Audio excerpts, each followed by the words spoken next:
Hello, everyone, and welcome to the first Resurrection Roundup, which is essentially a little bit of bonus content where I go through every month all of the videos that we've put out for the month and kind of give you a recap and the writer's insights towards all of the videos. My name is Eva. I am the voice and the writer behind Resurrection. I totally recognize that there's like 3 of you listening to this, and I appreciate all 3 of you. This is also partially for me to be able to look back on at the end of this series and see how far we've come. So I'm very excited to do this. Obviously, this one will be going through October and November, and then going forward, it'll just be 1 month at a time. So I apologize for any background noise that you hear. It's kind of noisy in my neighborhood today. So we're just going to go ahead and get started with the Resurrection Series 1, Season 1 trailer, Liminality. So the story of Resurrection is going to be broken up into different seasons, and then the seasons are in collections or serieses. And a little insight into my writing style is that I generally write back to front or into beginning. So once I have a idea, I will write the ending of the idea and then kind of write the beginning and connect the two. That way I know exactly where I'm going. I know the direction that I'm headed, and I can do a lot of foreshadowing and kind of Easter egg planting in the beginning of the writing that will come into fruition later on in the story. So this is the first series, but the first season and the first series, but I have planned all of the seasons for the entire story and the basic trajectory of the whole story for all of the characters. So when you're listening, know that everything that's in the videos, even the little comfort videos or some of the more like archetypical ASMR videos, all of those are done with intention, and everything in there is kind of laying the groundwork for where we're headed. Now, putting that into context of Liminality, this is the first season of this series. And this season name plus the channel name as a whole came from the idea of being in a liminal space, or like a transitory space where you're ended one phase of your life, but you're not yet in the next phase. And for all of the characters in this story, Season 1 is about events that are happening to them that kind of put them in a liminal space in their lives.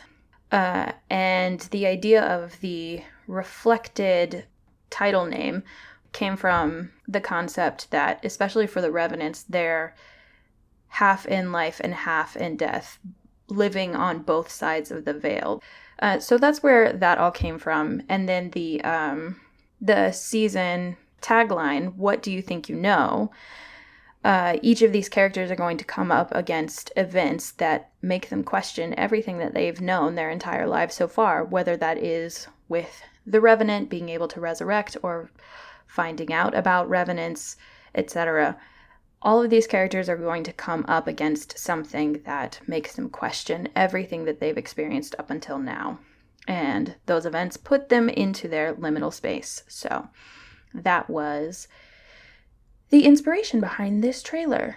And then the infinity sign in the trailer is to represent the Revenants, who are immortal. They live forever, so they are infinite. And that was the idea behind that. Now, moving on to our first actual video, which is Serena. Serena and the Revenant, Rebirth, or Sweet Revenant Girl Rescues You.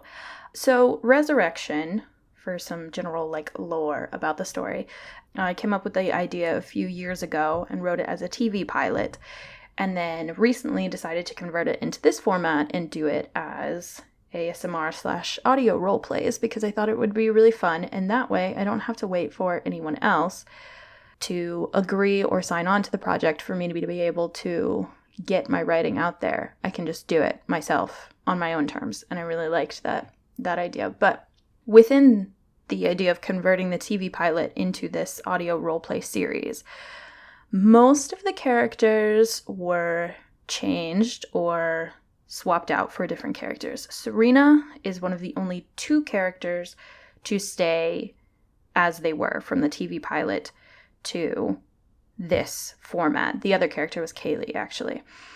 And this is the video that kicks off the whole story, which is Serena discovering the Revenant and explaining the idea of being a Revenant and explaining the idea of the resurrection process. This video is really fun to write. It basically was lifted directly from the TV pilot, so I didn't have to come up with that much new stuff because I had already written this before.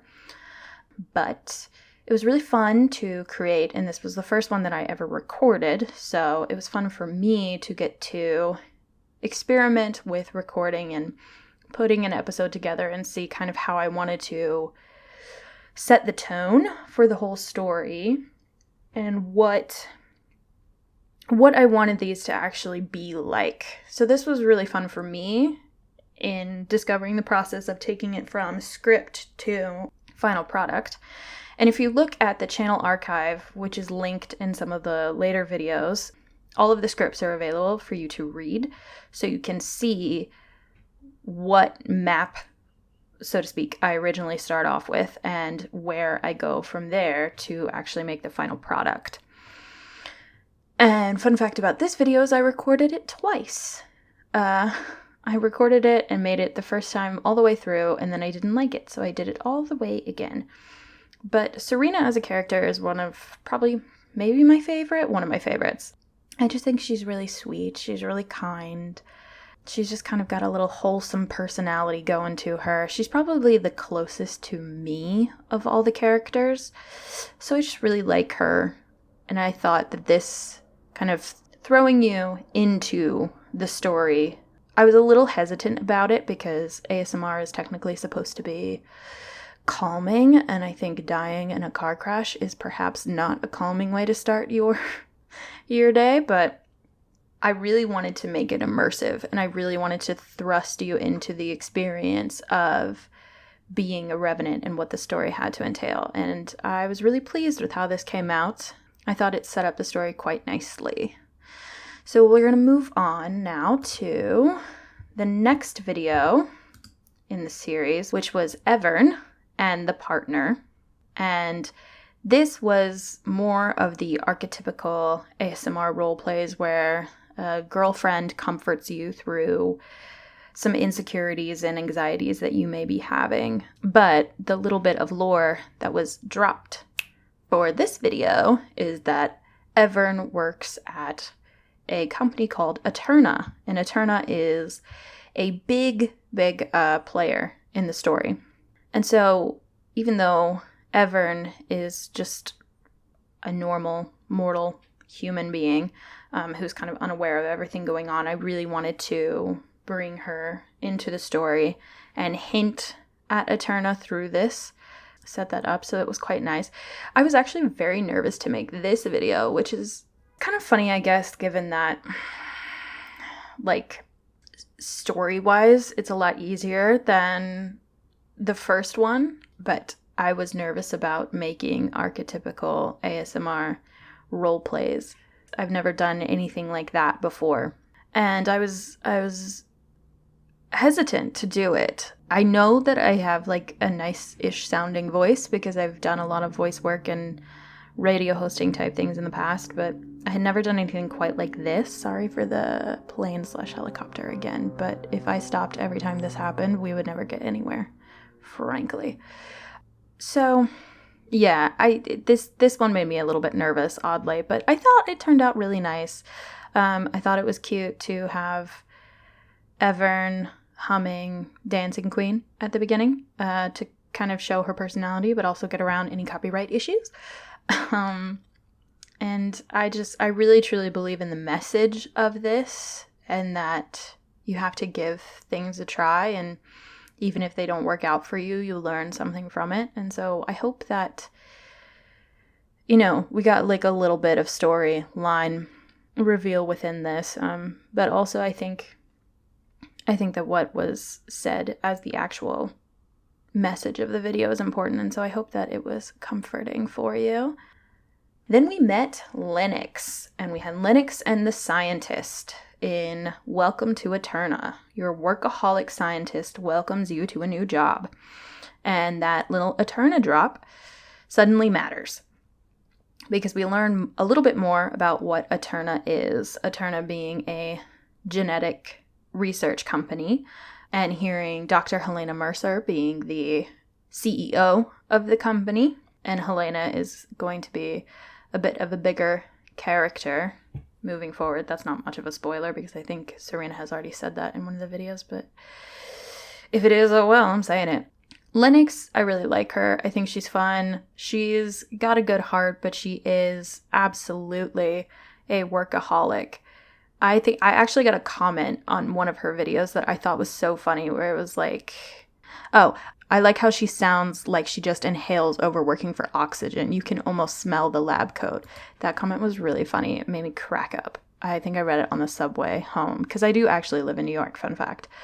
Yeah, that's a correct assessment. Lennox really loves working. She's also very committed to the work that she does. But this was to set up the relationship between Lennox and the scientist, and also to set up a little bit of the Our Shared Sequence program and what they're doing with that. Again, as we mentioned, that Helena is the character to own Eterna, and they are researching genetics. You can make the safe assumption that that's going to come into play a little bit later on. And then we move into the Welcome to Eterna video, which I think is probably the least watched video on this channel, and also the one that took me the longest to make, which is just how it goes, isn't it? I made it actually originally for funsies for me, and then decided to actually make it into a real video. When I was establishing Eterna as the genetics company of this channel, I specifically writing Lennox's video, I realized that I didn't know a lot about it, and I needed to know a lot about it in order to be able to keep consistent information in these videos. So I made this presentation as a way for me to get settled on the details about Eterna, and then I decided to basically lore dump through this presentation and let you get to know about Eterna as well, so that you have all the background information when Eterna becomes a big player in this story later on. You know, no one watched it, but that's totally okay. Like, I get it. I think it's like, as I'm recording this, it's got like 30 views, which that's fine. I've got 46 subscribers as of recording this, and that's also great. I'm very, very excited about that. I love all 46 of you, and I appreciate you being here, and I appreciate all 30 views on this video. You guys are great. I decided to have Evern voice it via the customer service voice that she does. There's also every red flag that a corporation can have in this presentation, and I did that on purpose. But it was a lot of fun. I had a lot of fun making this. I had a lot of fun figuring out the details about Eterna and Our Shared Sequence, which is a program that Lennox and the scientist are working on. It was just a good time. It's visually like the most interesting video that I've done, because I tried to make it like look kind of like an actual business presentation would look. So that was a good old time. And I thought it was fun. And then if you look at the end with that little glitch insert, that means something too, just so you know. What does it mean? You'll find out. The next video is a Serena, the Revenant, and Kaylee combo, but this is Kaylee's introduction into the story, other than when we heard her on the phone during Serena's first video. And this is called Do You Believe Me Now? Or Sweet Revenant Girl Shows You How to Resurrect. So this is Serena proving to the Revenant how the resurrection process works. This is also lifted directly from the original TV pilot episode that I wrote. And again, I was very hesitant to make this video for the fact that, trigger warning to this, Serena demonstrates the resurrection process through dying and resurrecting that I thought might be a little sensitive for some people to listen to, and I tried to do it. One, I put the trigger warning on the beginning of the video, and there are always any potential triggers listed in the description that you are able to view, but if there's ever any content that I feel is especially important to note, I will put the trigger warning at the beginning of the video as well. Yeah, I wanted to do that delicately, and I think that I did a good job kind of muffling the sounds of the dying process. But I also really wanted to demonstrate how for Serena and Kaylee, who are both revenants, who have both died and resurrected, and have subsequently died many other times, that death is really cavalier to them. Death is not something of particular significance to them at this point in their lives. This is something that to them doesn't really matter because they're so used to dying and resurrecting. They've kind of grown numb to the idea. It's something that's almost a joke to them because of the fact that it's so prevalent in their lives, I suppose. And so I really wanted to go through that and then juxtapose how they react to it to how the revenant, who has only died and resurrected the one time, reacts to it.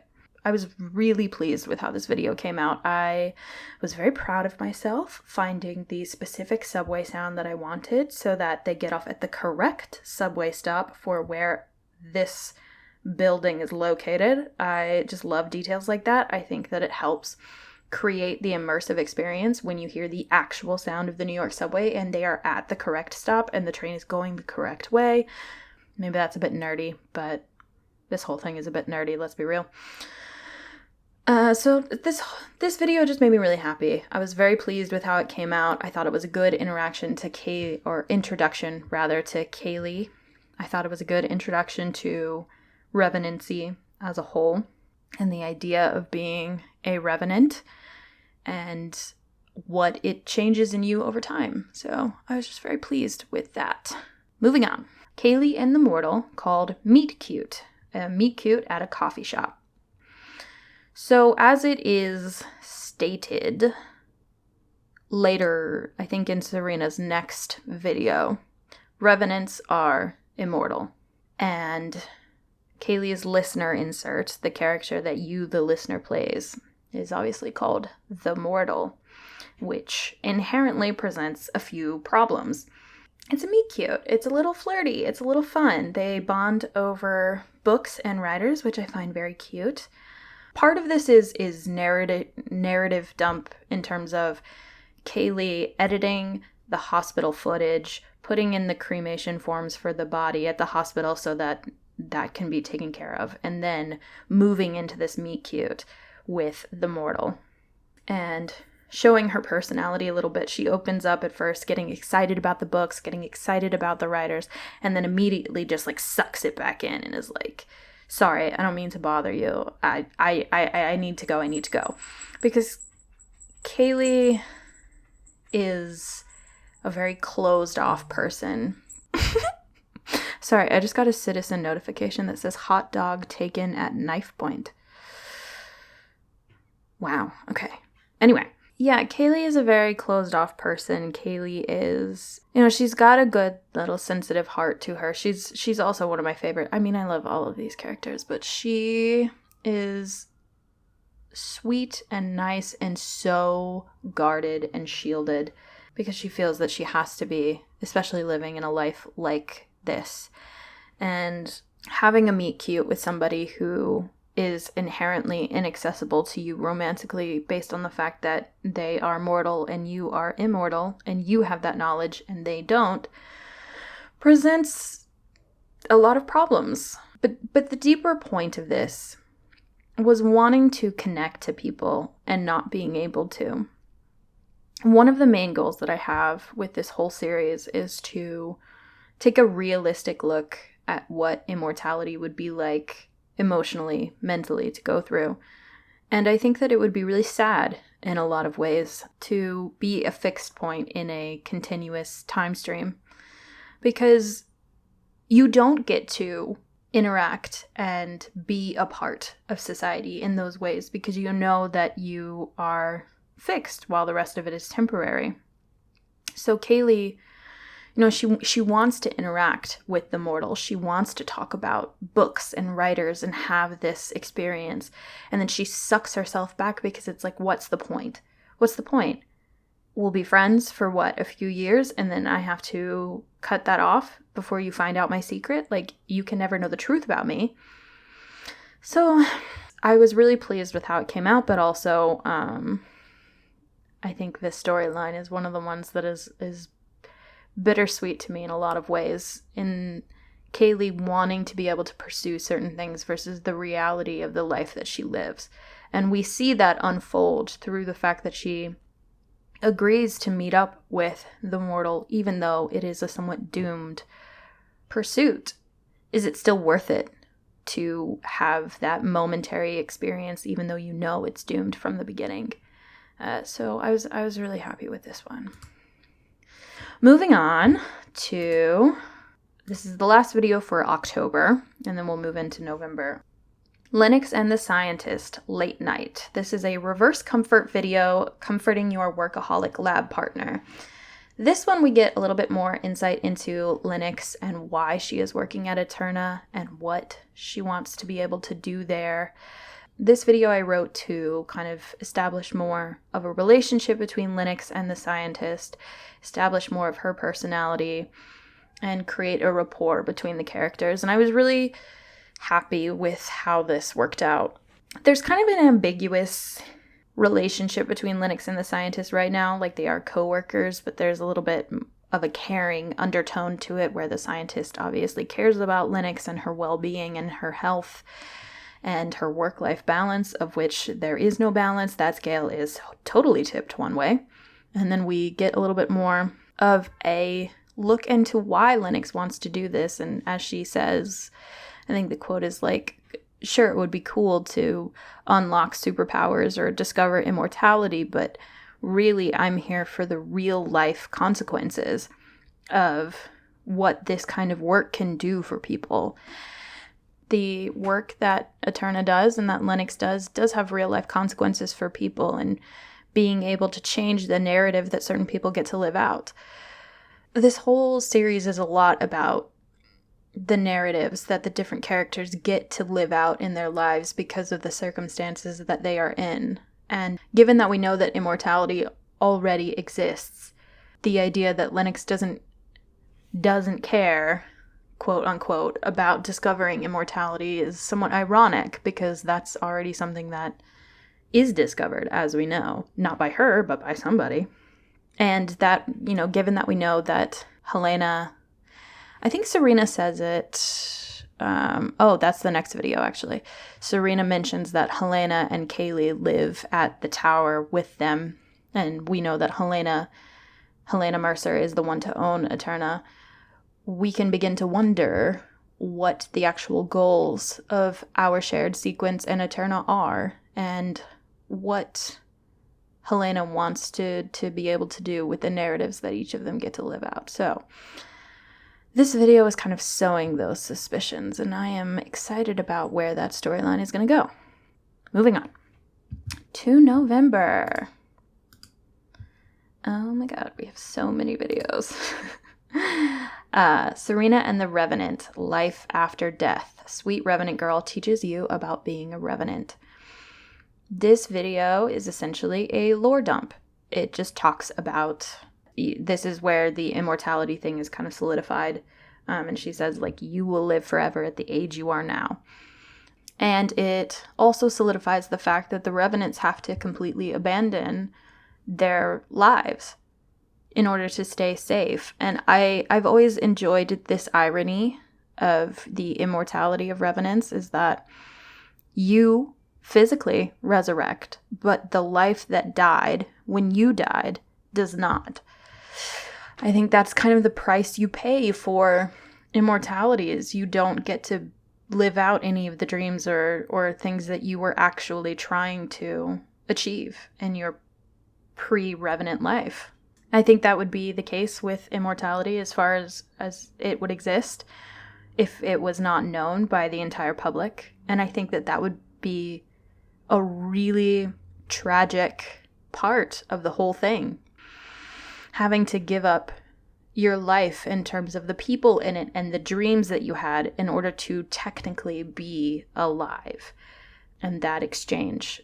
So that was something that I really wanted to focus on, the emotional, mental weight of that exchange in this video, as well as just ironing out the specifics of being a revenant and how Serena, Kaylee, and Helena live as revenants in this current place.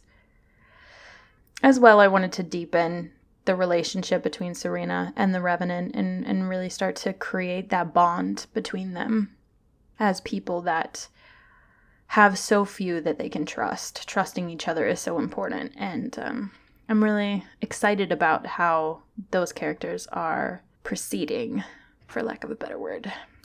We're going to move on now to Morgan and the Detective.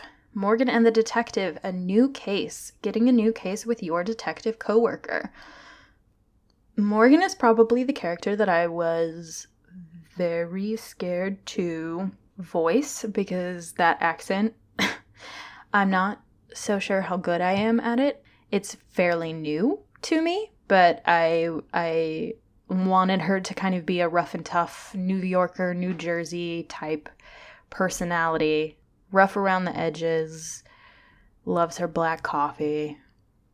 Just, she's a good time.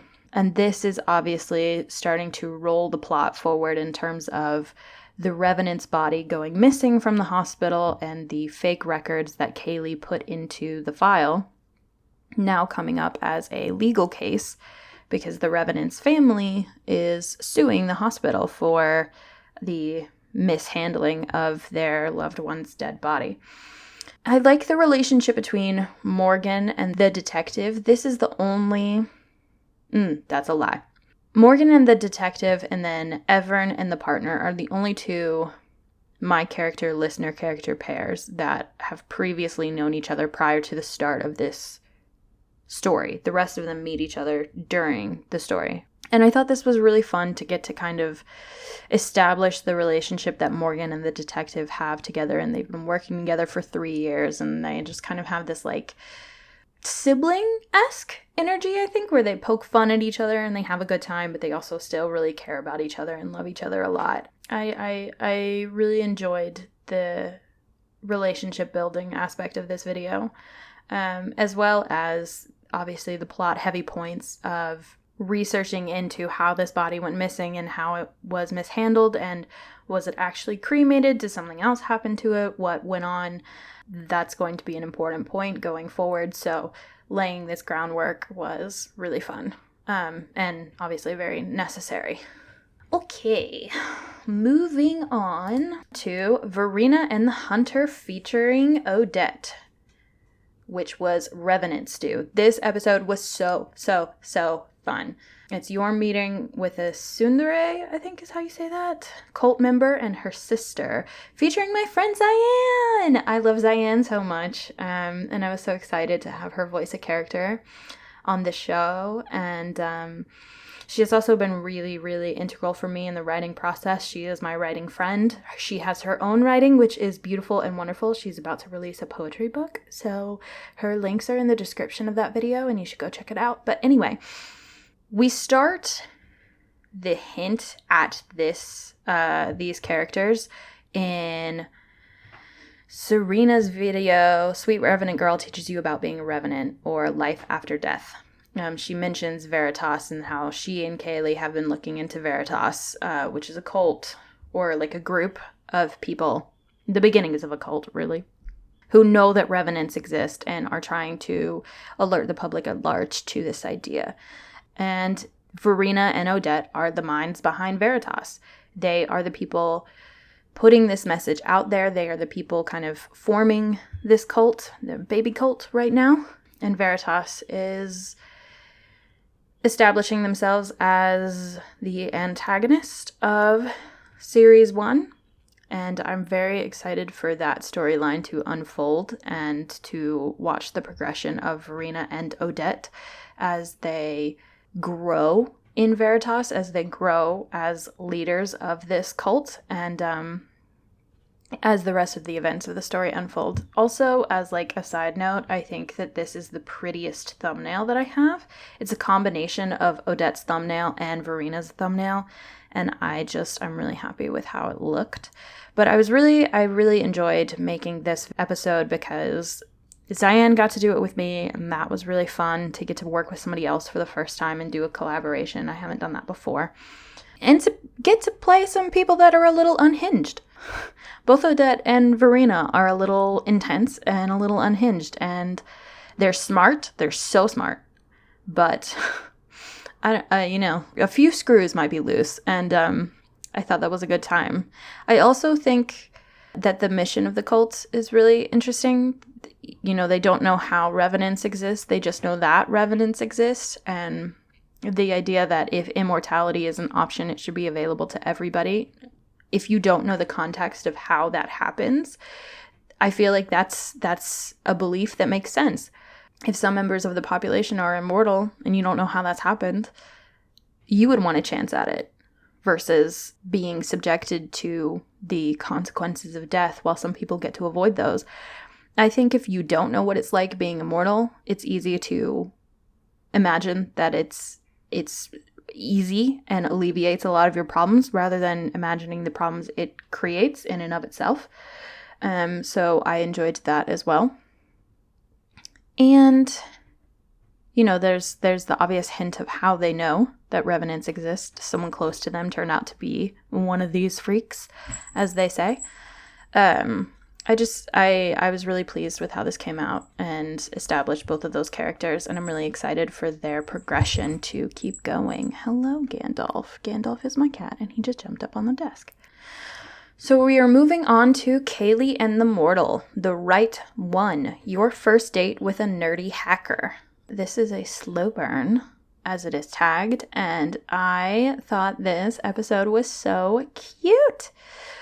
The writing tour is something that my mom actually told me about, something that I think would be a really cute first date. You can go around Brooklyn Heights, and there are lots of writers that lived here, and each of their houses have plaques on them with who the writer was and the stuff that they've written while they lived here.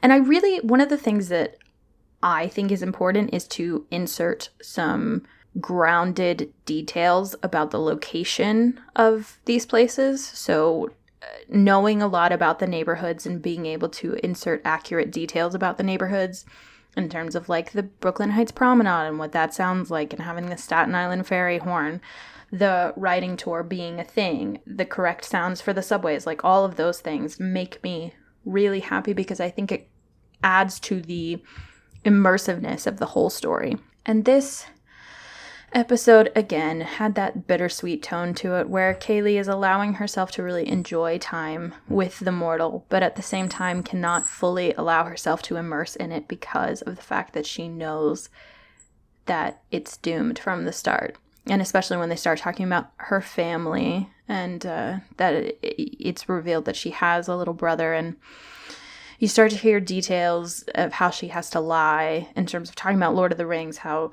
no, I didn't go see it at the premiere. It was a re-showing that I saw with my brother. But she did go see it at the premiere because she was old enough to have seen it at the premiere. She can't tell anybody that, though, because she doesn't look old enough.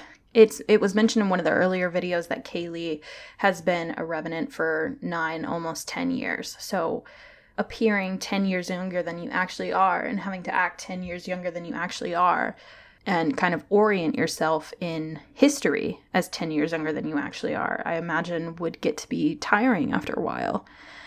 Then her talking about her family and how she has a little brother who would now be older than she was when she died. And not being able to talk to her family much, how she clams up at the end of that and then just exits the whole conversation. A lot of the story with Kaylee right now is her inner wrestling between what her life actually is and what she wants it to be, and who she actually is as a person and who she wants to be. And I thought that exchange really personified that well. And I also really liked this episode for the mentioning and the quote from The Dark Interval that Kaylee read. That book was recommended to me by my coworker, and I find a lot of it to be relevant to this series. And that passage specifically stuck out to me as the idea that you have to be equally at home at life and death. And that would take on an entirely different meaning for somebody like Kaylee, who is immortal, through resurrection, who has died and is now eternally at life. And if you were to look up that letter that quote comes from, there are some hints about Kaylee and the overall context of the letter that the quote comes from. But I'm not going to tell you. You have to do that research on your own. So then we move on to Serena and the Revenant, Nightmare. Nightmare comfort from a sweet Revenant girl. I loved this video a lot. This one was good. As we've noticed, there's a bit of a water theme with Serena. The Revenant dies during the rain. The car accident took place during the rain. The water is obviously the background of Serena's videos. The nightmare takes place during a thunderstorm, which I thought would be accurate to having died in the rain. Serena talks about how it felt like drowning when she first resurrected and was trying to wade through all of the emotional and mental consequences of that. So I've really enjoyed keeping that theme going, and I thought this video was sweet and genuine. Again, I want to create a certain rapport of trust and understanding and gentleness between Serena and the Revenant as they go through this process together.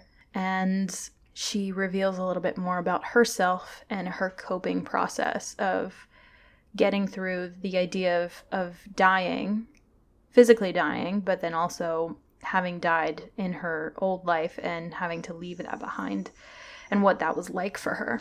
I was really happy with how this came out. It makes me really happy.